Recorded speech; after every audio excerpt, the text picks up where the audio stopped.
In this video, we're going to talk about subtracting integers. And actually, subtracting integers uses the steps for adding integers. So this is a good point. If you're not comfortable yet with adding integers, I would stop the video, go back, rewatch that video, practice some more before you start subtracting integers. Because we're basically going to use the same or very similar rules in this section. And this is sort of the same idea. If you remember your fractions, when we divide fractions, we actually change to multiplication to make it easier. And we're going to do the same thing here. Instead of subtracting integers, we're actually going to change them to addition. But to do that, we have to make a complementary change to help kind of fix the problem. So I'm going to show you what we're going to do.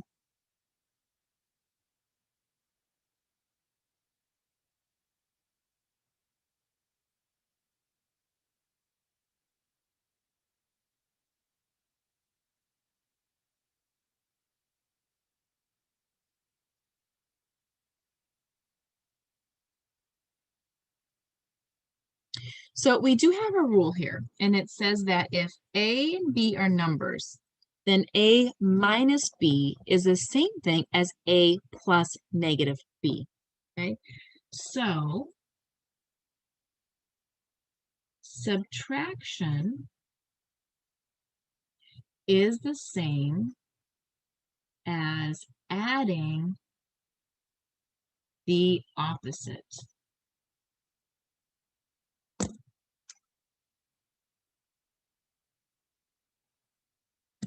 So what we're going to do here, instead of trying to learn all new rules for subtraction, we're actually going to use this rule right here and change it to addition. And the reason we can change to addition is we have to add the opposite. So when the middle sign changes to addition, then the second number changes sign as well. So we call this, or I kind of remember this as keep, change, change. So what that means is you keep the first number the same. You change from subtraction to addition, and then you change the sign of the second number. Okay, so we change it to its opposite sign, to its opposite sign. Right? And then what you can do, we're going to add using the addition rules that we've already learned. So we make a little change, and then we're able to, instead of having to create a whole new set of rules for subtraction, we can just use the addition rules that we already have. So let's look at a bunch of examples here to start.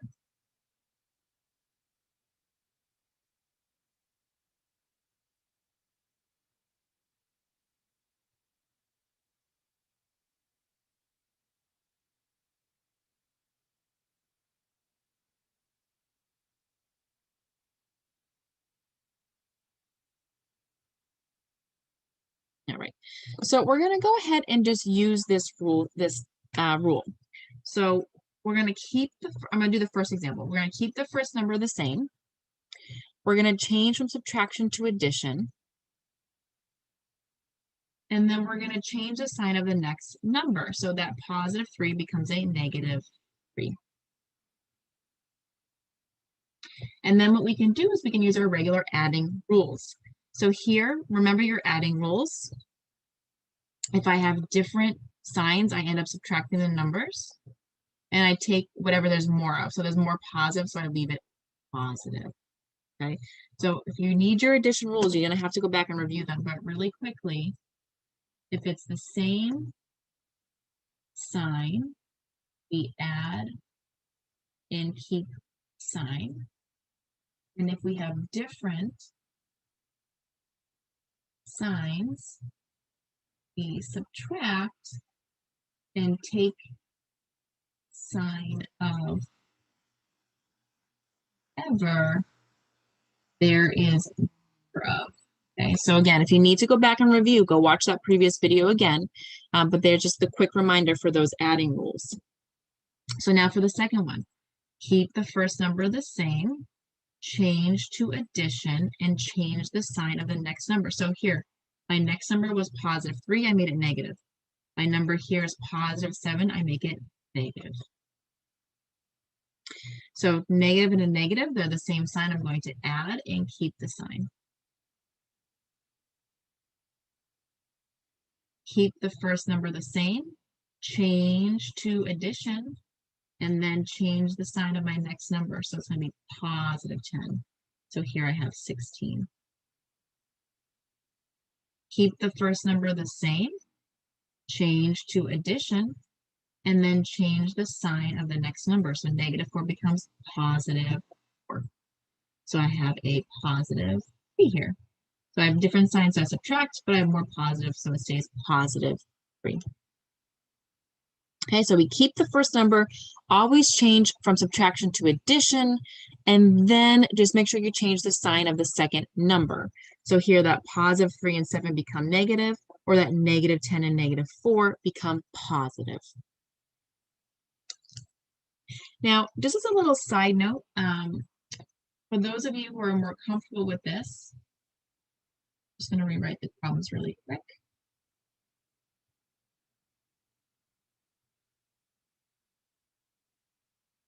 Some students like to also make these changes right on the problem instead of rewriting, and that's okay if you're comfortable with it. So if you like this, then you can skip over this part. But if you're pretty comfortable with sign numbers, you're like, I've been doing this for a while, I kind of know how to do it, then you can also do it like this.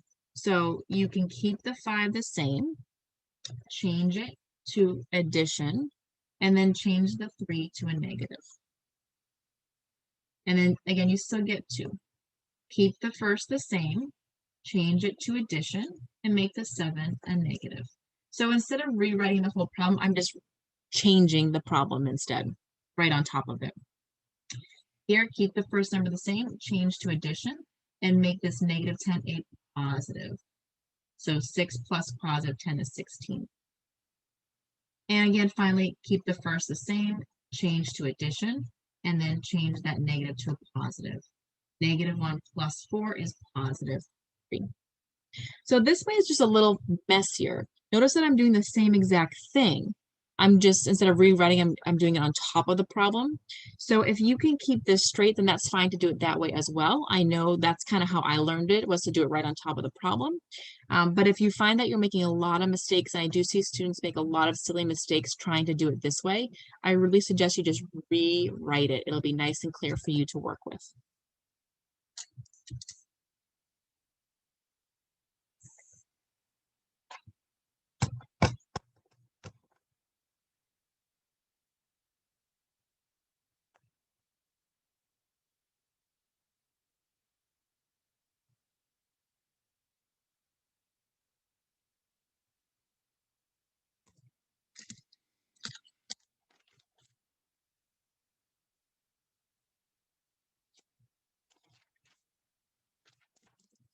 Okay. So let's just do 1 or 2 examples of using our keywords again. So obviously subtract means we're subtracting, but remember that keyword of from is going to switch the order. So subtract 4 from -2 means I have -2 minus 4. And then what we can do is we can use our rules. So I keep the -2, I change this to addition, and I make that +4 a -4. Now I can see that -2 plus -4, I have the same sign, so I'm just going to add these and I get -6.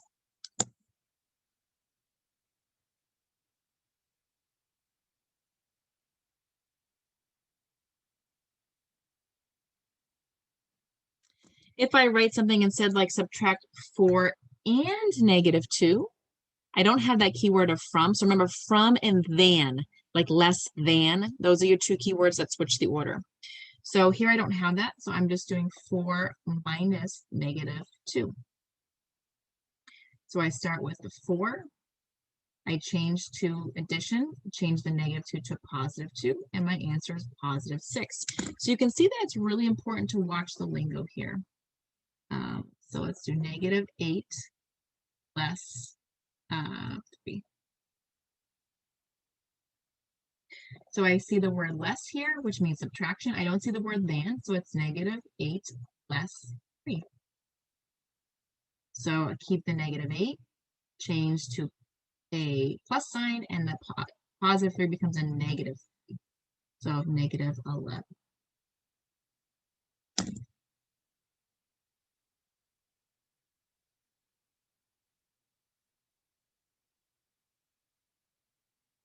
If I say -8 less than 3, again, that than is another word that switches the order. So I'm going to go with 3 minus -8. 3 stays. We change to addition, and then my negative becomes a positive. So you can see that, again, the order really matters because it's changing our final answer, the sign. So just watch out for those keywords here.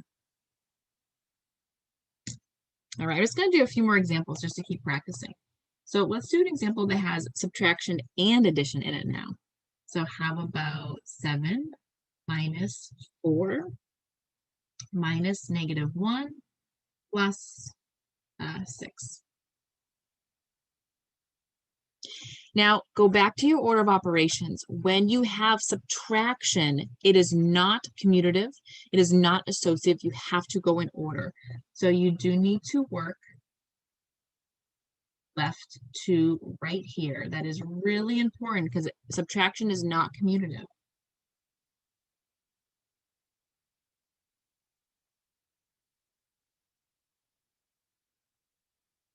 Or associative. So we can't rearrange things once we see subtraction. So I'm just going to go one piece at a time. So I'm going to start here. Now, I can change this over, but 7 minus 4, I can do that, right? 7 minus 4 is just 3. So if it's just a regular subtraction, you don't really have to rewrite everything. So notice I'm just rewriting the rest of the problem now and staying in order. So next I'm going to do this part here. So I have 3 plus, and then -1 becomes +1. So this is going to give me 4. And then I bring down the +6. And 4 plus 6 is obviously 10.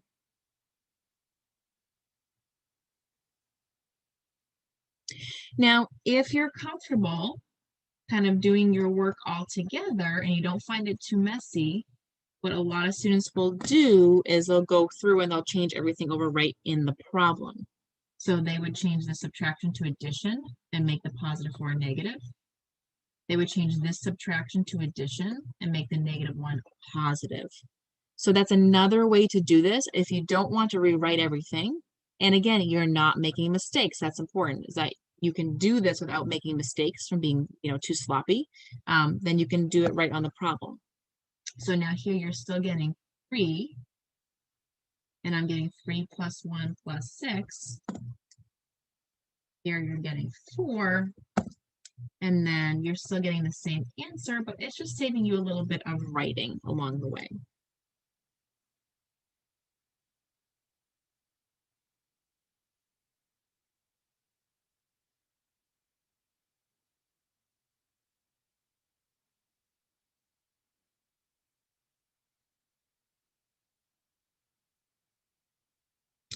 All right, I see a mixture of addition and subtraction, so I'm just going to go in order here from left to right.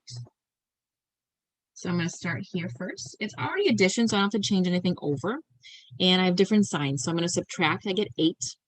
I have more negatives here than positives. I have -12 versus +4. So this becomes -8.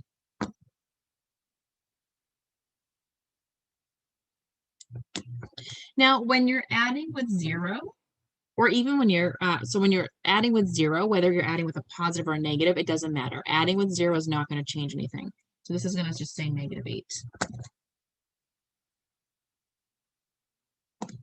And then finally, I do want to change this subtraction over to addition. -2 becomes +2. And my final answer here will be -6. I have different signs, so I subtract. I have more negative, so it's -6 instead. And again, just as a side note here, what some students like to do is they may want to change over that subtraction right away. So they may go through and say, okay, anytime I see a subtraction, I'm going to make it addition, and I'm going to change the next sign. That's okay to do as well. You're still going to go through and get the same answer step by step. You just want to be careful that, again, you're doing it correctly and you're not making any little, not typos, but little tiny errors by being too messy. So if you're making mistakes, just rewrite each step. But if you want to go through and change that subtraction right in the problem by doing the same keep, change idea, then that's fine as well. You're going to get the same answer there.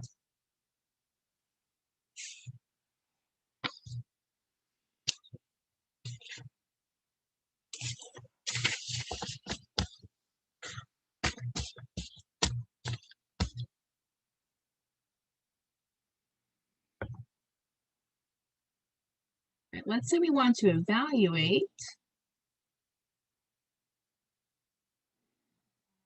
see, x minus 2y, or x equals -8 and y equals 1. Oops, since some letters there, evaluate. So I'm going to let my x value here be -8. I'm going to let my y value here be +1. So I'm going to use parentheses when I plug in. Just makes things easier. It helps to remind you. Here, for instance, 2y means 2 times y. I multiply that by my 1 value. You do want to use the order of operations, though. So if you have multiplication, it does have to be done first. This becomes -8 minus 2 times 1 is 2. I don't really need the parentheses here. You can if you want to help show the negative, but they're not necessary, so I'm just going to drop them. And now I have to deal with the subtraction. So the -8 stays, minus becomes a plus, and that 2 becomes a -2. And again, if you want to do that right in the problem, you can. I like to use a different color, at least if I'm going to do it right on the problem, just so I can see my work. And then finally get our final answer here of -10.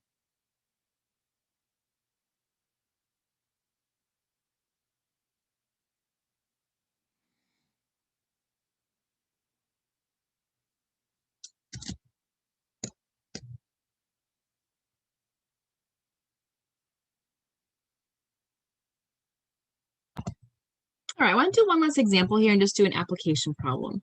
So we have the following. The highest point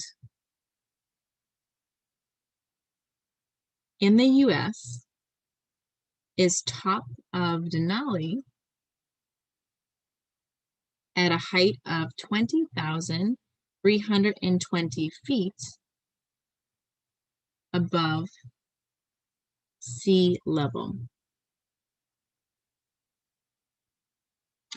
The lowest point in the US is Death Valley, California, which is 282 feet below sea level.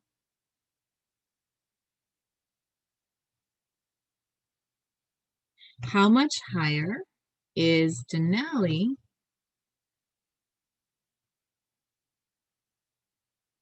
than Death Valley? And just as a side note, this is from the U.S. Geological Survey. All right, so if we read through again here, we see we have a few pieces of information, right? So I see that the highest point in the U.S. is Denali, which is 20,320 feet above sea level. So that value is a positive value because it's above sea level.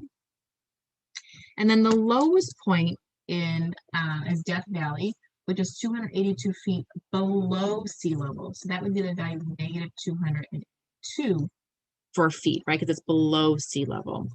And our question is, how much higher is Denali than Death Valley? So how much higher? This is a comparison question, right? Or a change question. So this question is a subtraction problem. And students always get these wrong because they miss the negative on the 282, or they miss that it's a subtraction problem. So what we're doing here is we're looking for the change between the two.